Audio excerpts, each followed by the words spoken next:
Assalamualaikum warahmatullahi wabarakatuh.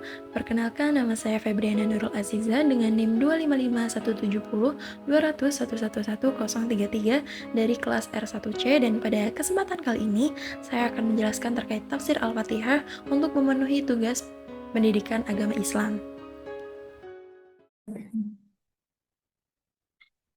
Assalamualaikum warahmatullahi wabarakatuh. Waalaikumsalam warahmatullahi wabarakatuh. Baik, selamat malam teman-teman semuanya. Terima kasih udah mau bergabung lagi pada kesempatan kali ini. Kita akan melanjutkan pembahasan kita yang sebelumnya, yaitu tafsir Al-Fatihah pada ayat yang selanjutnya, yaitu ayat wa iyyaka nasta'in, yaitu lanjutan dari ayat iyyaka na'budu. Ayat wa iyyaka nasta'in ini menegaskan bahwa ibadah dan permohonan pertolongan adalah dua hal yang tidak bisa dipisahkan. Penggunaan huruf wawu di antara keduanya berfungsi sebagai penghubung atau atof, menunjukkan bahwa menyembah Allah dan meminta pertolongan kepadanya adalah kesatuan yang wajib dilakukan bersama. Dengan demikian, seorang hamba tidak cukup hanya beribadah tanpa bergantung pada pertolongan Allah, dan tidak sah pula meminta pertolongan tanpa disertai ibadah. Ayat ini mengajarkan keseimbangan usaha melalui ibadah dan hasil melalui pertolongan Allah. Kemudian berikut merupakan 4 golongan manusia dalam ibadah dan isti'anah. Yang pertama yaitu melaksanakan ibadah sekaligus isti'anah dengan kuat. Yang selanjutnya yaitu fokus ibadah namun melalaikan isti'anah. Yang selanjutnya yaitu kuat isti'anah atau pasrah takbir tapi lemah ibadah. Nah, yang terakhir itu meninggalkan keduanya.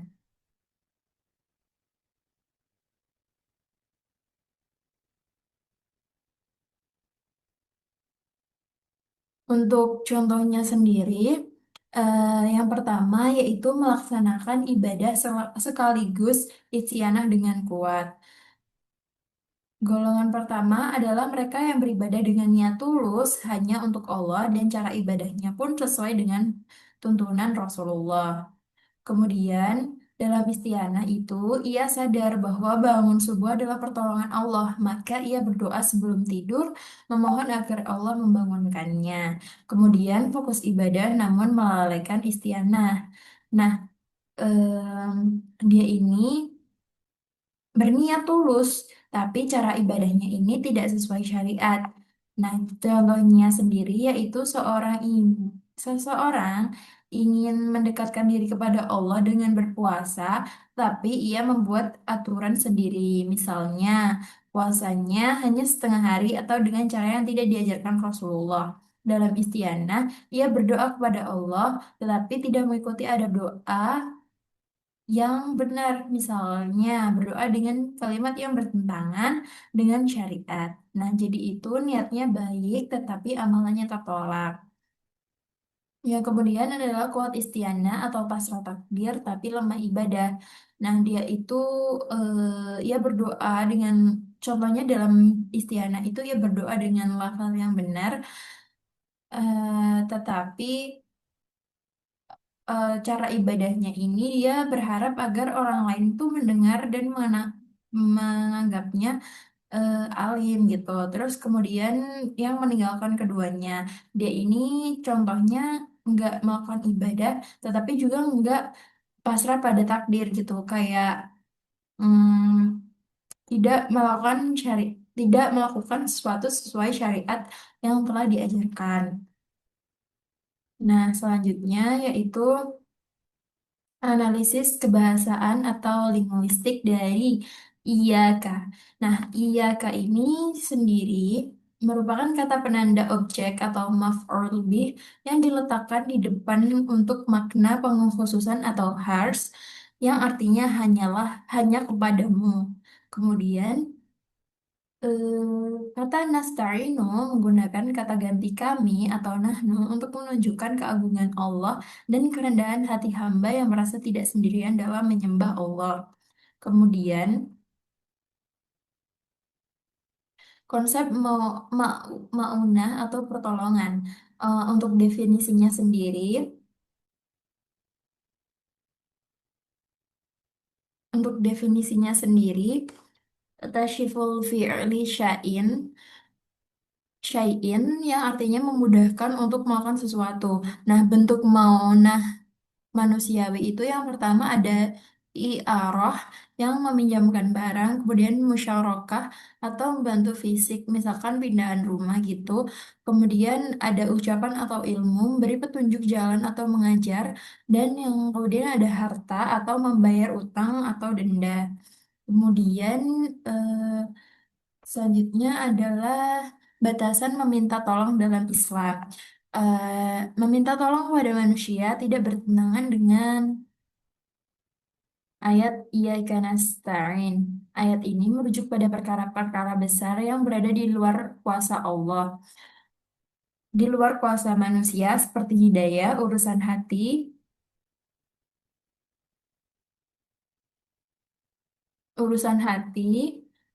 atau masalah pelik yang hanya Allah mampu selesaikan. Adapun dalam kehidupan sehari-hari, secara lahiriah, kita boleh meminta bantuan kepada sesama manusia, misalnya kepada dokter ketika kita sakit, kepada tetangga ketika kita mengalami musibah, atau kepada teman ketika kita mengalami kesulitan. Namun, secara batiniah tetap harus diyakini bahwa sumber pertolongan sejatinya hanyalah Allah. Dengan begitu, manusia, dengan begitu, etika seorang mukmin adalah memanfaatkan mute saya kocak mute saya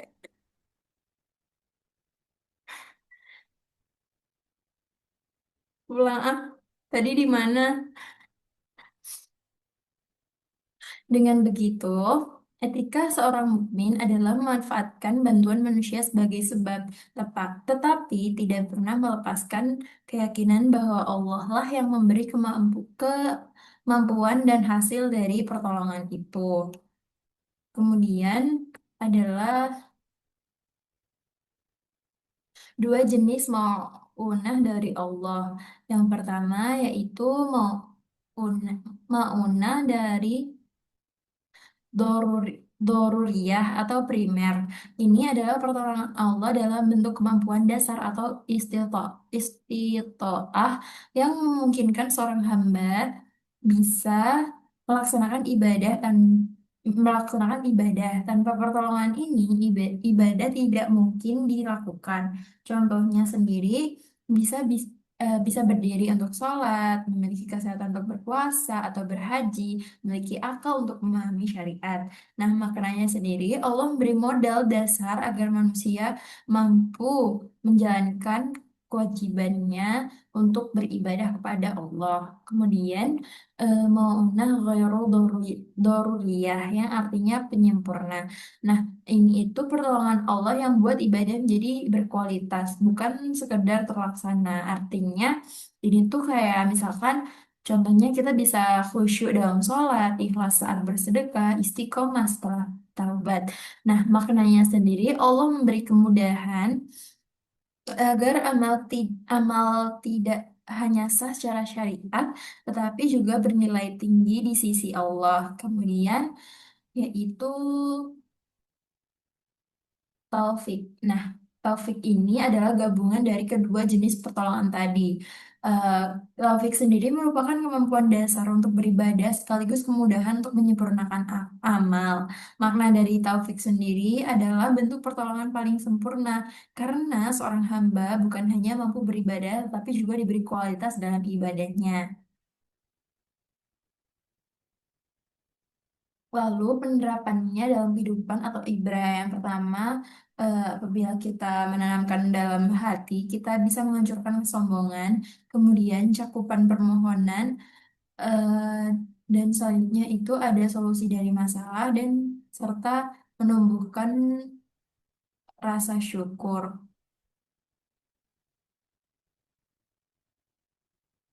Nah, jadi makna dasar dari wa iya karena start Wa iya karena stain yaitu setelah seorang hamba mengikrarkan iya karena abudu hanya kepadamu kami menyembah, maka ia melanjutkannya dengan wa iya karena stain dan hanya kepadamu kami memohon pertolongan. Nah, ayat ini itu menegaskan bahwa ibadah tidak bisa tegak tanpa bantuan Allah, sehingga seorang mukmin itu eh, sehingga seorang mukmin itu mengakui kelemahannya bahwa seluruh kekuatan, kesabaran, dan kemampuan beribadahnya hanyalah dari pertolongan Allah.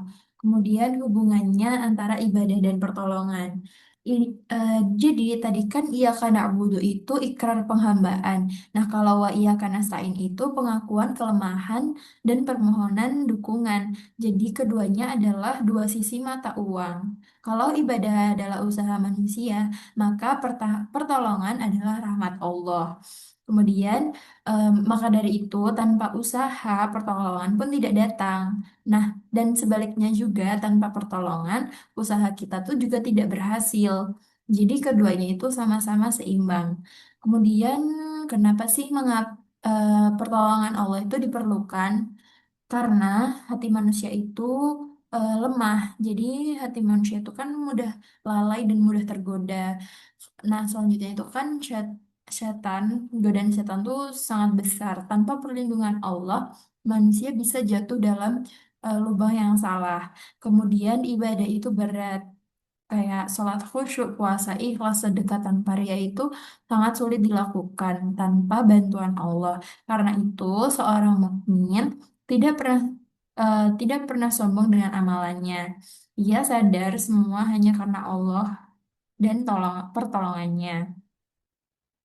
Seperti yang aku jelaskan tadi, pertolongan Allah kan ada tiga jenis. Eh, dan di sini aku akan memberikan kisah yang mungkin bisa jadi sebuah inspirasi untuk kita. Jadi itu ada kisah dari seorang sahabat yang selalu berdoa, "Ya Allah, janganlah Engkau serahkan diriku kepada diriku sendiri walau sekejap mata." Lalu kenapa sih ia berdoa seperti itu? Karena dia itu sadar kalau Allah itu tidak menolong, maka dia akan jatuh dalam dosa hanya dalam sekejap. Nah, kisah ini tuh menunjukkan bahwa betapa para sahabat sangat bergantung pada pertolongan Allah, meskipun mereka sudah kuat iman dan amalannya. Kemudian untuk relevansinya sendiri dalam kehidupan kita, yang pertama mungkin dalam belajar. Nah, seorang mahasiswa, contohnya sendiri tuh seorang mahasiswa bisa berusaha keras, tetapi tanpa pertolongan Allah pun kita juga akan mudah putus asa. Selanjutnya dalam bekerja, seseorang bisa punya rencana, tetapi pertolongan Allah hasilnya, tetapi pertolongan tetap ada di tangan Allah. Tanpa pertolongannya pun hasilnya bisa saja gagal. Kemudian, eh, maka dari itu, wa iya karena nasta'in ini bukan hanya doa dalam sholat, tetapi prinsip hidup dan segala urusan harus disertai permohonan pertolongan Allah. Kemudian keseimbangan antara usaha dan tawakal. Nah, tadi kan kita sudah bahas tentang iya karena abudu dan wa iya karena sa'in. Yang keduanya ini berhubungan. Tadinya kan iya karena abudu ini sebagai ikrar penghambaan dan wa iya karena sa'in itu sebagai pengakuan kelemahan. Jadi kita itu harus memiliki keseimbangan antara usaha dan tawakal. Nah, ayat ini itu mengajarkan keseimbangan antara usaha manusia dan pertolongan Allah. Nah, untuk kita sebagai manusia, bisa dengan ikhtiar secara maksimal, kerja keras, dan disiplin.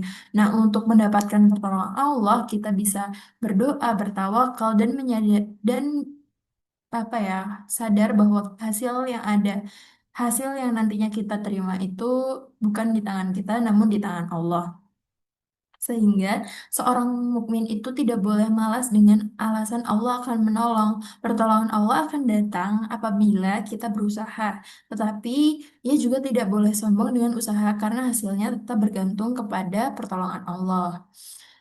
Nah, dari situ, iya karena sain ini adalah pengakuan bahwa manusia tidak bisa hidup sendiri. Ia butuh Allah dalam setiap langkah. Ayat ini mengajarkan kerendahan hati, tawakal, dan kesadaran bahwa semua keberhasilan adalah karunia Allah. Dengan ayat ini, seseorang mampu menyeimbangkan antara usaha dan doa, antara kerja keras dan tawakal, dan antara ikrar ibadah dan permohonan pertolongan. Jadi intinya dari ayat wa iya karena nasta'in adalah kita beribadah dengan usaha, tetapi kita sadar bahwa hanya Allah yang memberikan kekuatan untuk melakukannya.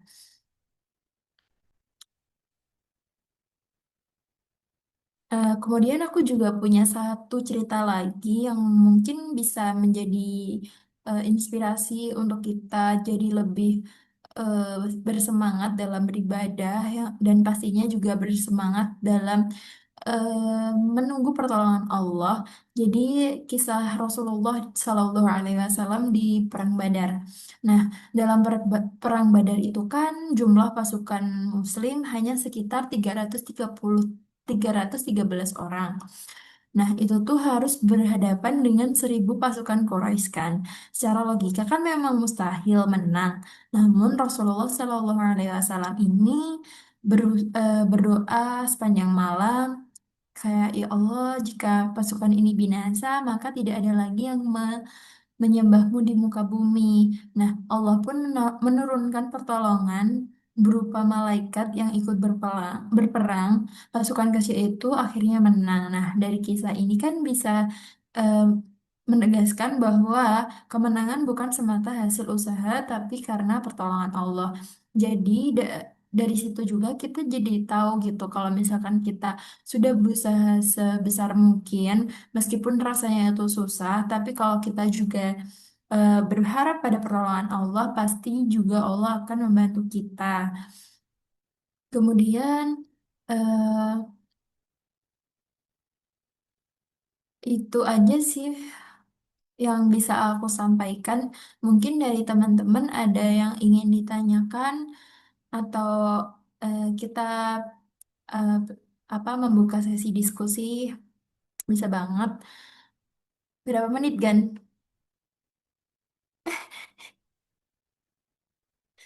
15. Ya, 15. Hmm.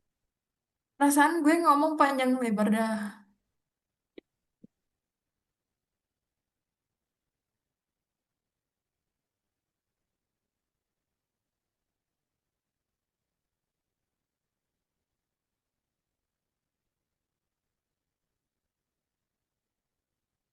Iya, padahal aku ngomong panjang lebar.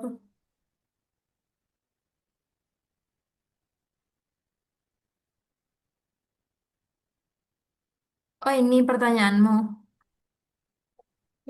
Bentar kan ya.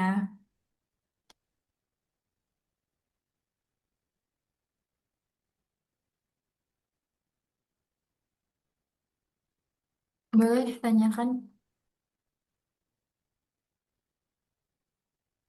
Wait, wait, saya aku pengen revisi. Iya, saya kira aku tak kan gak niat apa. Dah, oke. Dua, tiga. Eh, aku mau nanya, kenapa manusia terkadang lebih mengandalkan diri sendiri daripada memohon pertolongan kepada Allah? Oke, aku izin menjawab ya. Kenapa manusia lebih sering mengandalkan diri sendiri daripada memohon pertolongan Allah? Karena mungkin ada beberapa sebab mendasar dalam hati dan cara pandang hidup setiap manusia itu sendiri. Yang pertama mungkin rasa percaya diri yang berlebihan. Nah, banyak orang merasa mampu mengatur hidupnya sendiri ketika punya ilmu, harta, atau kedudukan muncul keyakinan bahwa semua itu bisa diselesaikan dengan kekuatan pribadi, padahal kemampuan itu sebenarnya juga datangnya dari Allah. Nah, untuk selanjutnya yaitu lupa akan ketergantungan kepada Allah. Nah, biasanya tuh kan ada nih tipe orang yang sibuk akan dunia, terus membuat dia lalai. Nah, yaitu sibuk bekerja, belajar, atau berorganisasi, sehingga lupa bahwa keberhasilannya itu berasal dari Allah. Nah, hal ini juga membuat dia lupa untuk berdoa dan istianah, sehingga jarang dilakukan gitu. Kemudian bisa saja pengaruh budaya dan lingkungan. Dunia modern ini kan sering menekankan self-made atau apa ya, kayak mandiri total gitu. Jadi akibatnya tuh orang terbiasa mengandalkan usaha sendiri dan menganggap berdoa atau bergantung kepada Allah itu sebagai hal sekunder aja gitu. Kalau nggak bener-bener lagi kesulitan. Nah, kemudian kurangnya rasa tawakal. Tawakal itu bukan berarti pasif, tetapi menyadari bahwa hasil akhir ada di tangan Allah. Banyak orang berusaha keras, tapi tidak menyeimbangkannya dengan doa dan tawakal, sehingga seolah-olah hanya usaha manusia yang menentukan. Terus kemudian yang terakhir mungkin lebih ke godaan setan dan hawa nafsu.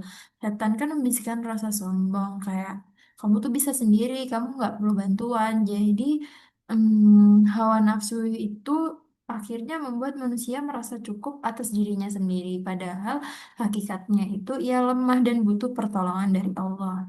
Jadi menurut aku kesimpulannya, manusia tuh kenapa lebih mengandalkan diri sendiri? Karena lupa bahwa semua kemampuan itu berasal dari Allah.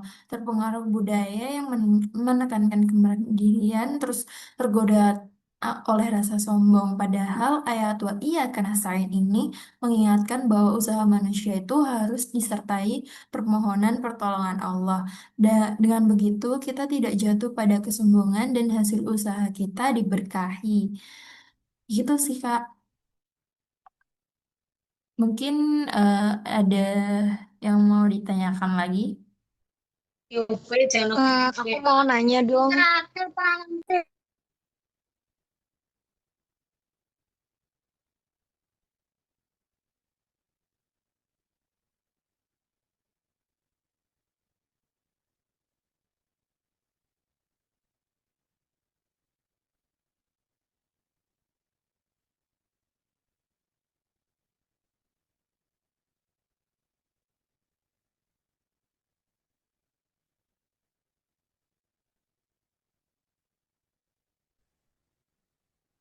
Aku mau nanya dong.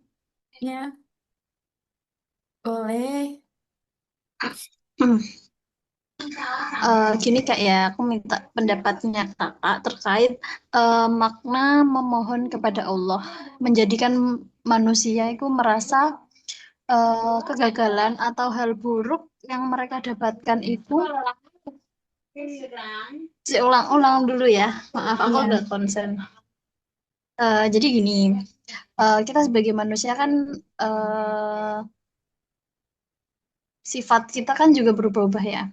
Ketika kita sudah melaksanakan iya karena butuh, istilahnya kayak sudah beribadah dan sudah memohon kepada Tuhan, maka kita selalu apa ya, kita selalu berpikir bahwa apa yang kita harapkan harus sesuai dengan keinginan kita gitu, karena kita sudah istilahnya sudah memberikan apa yang Tuhan mau gitu kan. Lalu ketika hal buruk datang atau kegagalan datang, kita menjadikan Allah seperti tidak sayang kepada kita. Kayak kita sudah berusaha, kita sudah beribadah, kenapa kenapa aku masih aja gagal gitu loh. Bagaimana cara membentengi diri dari persepsi seperti ini, Kak? oke, aku izin menjawab ya, Kak. Ketika manusia berdoa dan memohon pertolongan kepada Allah, lalu yang datang justru kegagalan atau hal buruk, sering muncul perasaan bahwa, oh iya, Allah ternyata nggak sayang aku nih, gitu kan.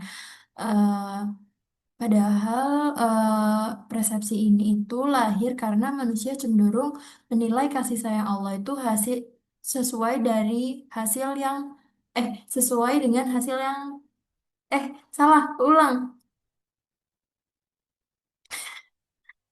Baik, Kak, aku izin menjawab.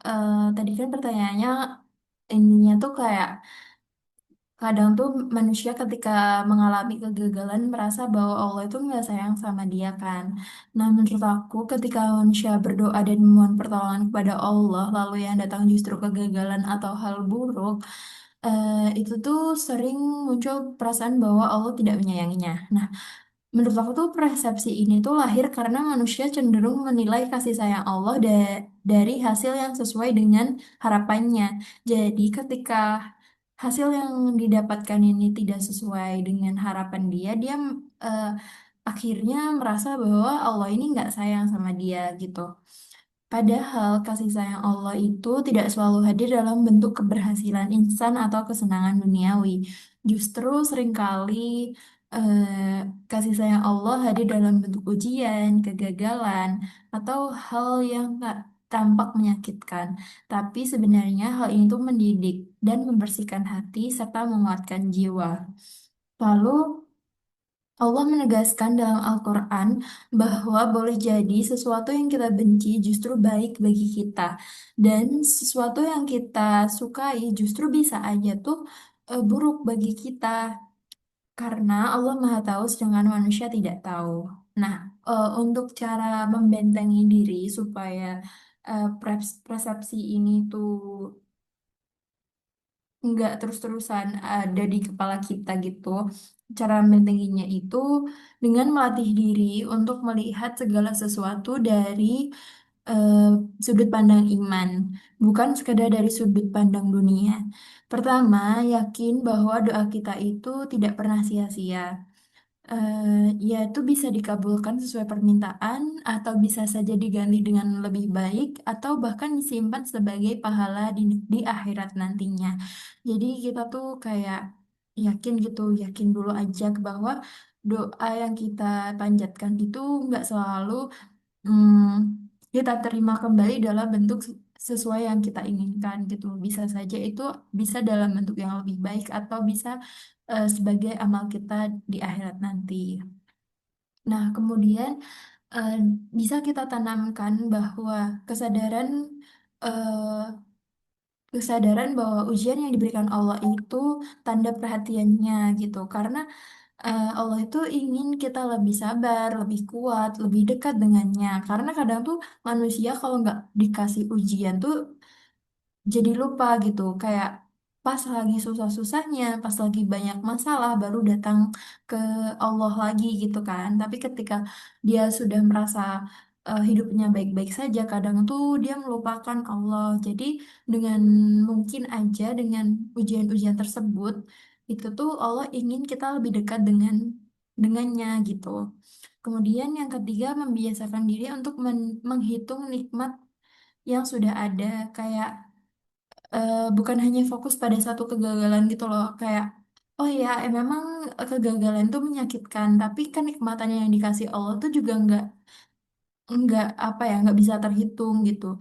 Dengan begitu kita akan melihat betapa banyak kasih sayang Allah yang nyata dalam hidup. Dan untuk yang keempat sendiri, kita bisa memperbanyak doa, memohon keikhlasan hati agar kita bisa menerima ketentuan Allah dengan lapang dada. Mungkin dengan cara ini manusia tidak akan terjebak pada pikiran yang seperti tadi, kayak kalau kalau aku ngalamin kegagalan tuh karena Allah nggak sayang aku gitu. Nah, sebaliknya kita juga kalau kita tuh berhasil menanamkan itu, eh, kita akan melihat kegagalan itu sebagai bentuk kasih sayang Allah untuk mendidik dan menjadikan setiap peristiwa baik atau buruk sebagai jalan untuk semakin dekat kepadanya. Jadi menurut aku itu aja sih Kak. Mungkin dari Kakak ada yang ingin ditanyakan lagi atau pengen ada tanggapan lain? Eh, Kalau aku sih cukup ya. Oke Kak, terima kasih. Mungkin dari Kak Gania ada pertanyaan lagi. Aku mau nanya satu lagi. Bentar. Gimana caranya buat tahu bahwa kita itu udah benar-benar bertawakal, bukan hanya sekedar pasrah? Oke, jadi aku izin menjawab kayak Mungkin orang-orang tuh bingung ya antara tawakal dan pasrah. Jadi kadang tuh tawakal juga disalahpahami sebagai pasrah tanpa usaha. Padahal maknanya tuh jauh lebih dalam. Kalau tawakal itu kan keseimbangan antara ikhtiar yang maksimal dan penyerahan hati sepenuhnya kepada Allah. Jadi cara mengetahui bahwa kita benar-benar bertawakal bukan sekadar pasrah bisa dilihat dari berapa tanda beberapa tanda yang akan aku sampaikan. Yang pertama itu ada usaha nyata sebelum menyerahkan hasil. Nah, orang yang bertawakal tetap bekerja keras, belajar sungguh-sungguh, berdoa dan berusaha dengan segala kemampuannya. Pasrah tanpa usaha bukan tawakal, melainkan kemalasan. Misalnya nih, seorang mahasiswa tuh bertawakal akan belajar dengan sungguh-sungguh sebelum ujian lalu menyerahkan hasilnya kepada Allah. Sedangkan yang pasrah hanya berkata, ah kan pasti ada Allah gitu, masih ada Allah gitu. Nah itu tuh kayak beda gitu loh Kak. Kalau misalkan kita bertawakal tuh kita tetap berusaha, tapi kalau kita pasrah tuh kita cuman, ah ya udahlah, yang penting ini gitu. Itu. Terus yang kedua, hati tenang menerima hasil apapun bentuknya. Setelah berusaha, orang yang bertawakal tidak gelisah berlebihan jika hasilnya tidak sesuai harapan. Namun, apabila orang yang pasrah itu biasanya kayak, kalau hasilnya itu nggak sesuai harapan, dia tuh langsung kayak nyalahin keadaan gitu, langsung putus asa gitu.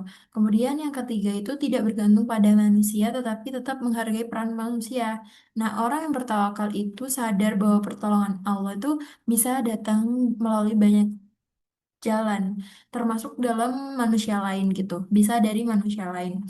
Tapi eh, tetapi bukan berarti kita tuh harus bergantung dengan orang lain terus juga gitu. Kemudian ada doa yang terus-menerus. Tawakal itu kan perlu disertai doa karena doa adalah bentuk pengakuan bahwa kita butuh Allah. Nah, pasrah tanpa tawakal biasanya tidak disertai doa, hanya menyerahkan diri kepada keadaan gitu. Kemudian ada rasa syukur dan sabar. Orang yang bertawakal itu biasanya bersyukur ketika berhasil, bersabar ketika gagal, dan ia itu melihat keduanya sebagai bagian dari kasih sayang Allah. Nah, pasrah tanpa tawakal biasanya hanya menerima dengan rasa kecewa tanpa syukur atau sabar. Jadi, eh, Kal jadi kayak kesimpulan dari aku, tawakal itu bekerja sekuat tenaga, lalu percaya sepenuh hati bahwa Allah yang menentukan hasilnya. Kalau pasrah tuh yang cuman kayak dia hanya memasrahkan diri pada keadaan, tapi dia itu nggak berdoa dan juga nggak berusaha sama sekali. Gitu sih, Kak. Oke, makasih. Oke, terima kasih banyak. Mungkin dari aku cukup ya, teman-teman semuanya. Eh, Jadi kesimpulan yang bisa aku sampaikan dari ayat iya karena wa iya karena sa'in itu mengajarkan keseimbangan antara penghambaan dan permohonan. Dengan mendahulukan objek iya kak, Allah menegaskan tauhid murni bahwa hanya kepadanya ibadah ditujukan. Sementara huruf wawu menghubungkan ibadah dengan istianah, menunjukkan keduanya adalah satu kesatuan yang tidak bisa dipisahkan. Pertolongan Allah hadir dalam bentuk kemampuan dasar memenuhi doruriyah dan penyempurna amal atau memenuhi ghairu doruriyah yang berpadu menjadi taufik dalam kehidupan. Ayat ini menghancurkan kesombongan, menjadi solusi atas kesulitan, meliputi doa untuk urusan agama maupun dunia, serta menumbuhkan rasa syukur. Dengan demikian, seseorang mukmin bisa diarahkan untuk beribadah sepenuhnya kepada Allah dan bergantung total pada pertolongannya dalam setiap aspek kehidupan. Jadi, itu aja yang bisa aku sampaikan. Terima kasih atas ketersediaan teman-teman semua untuk hadir lagi di materi aku yang kali ini. Terima kasih. Wassalamualaikum warahmatullahi wabarakatuh. Waalaikumsalam. Waalaikumsalam warahmatullahi wabarakatuh.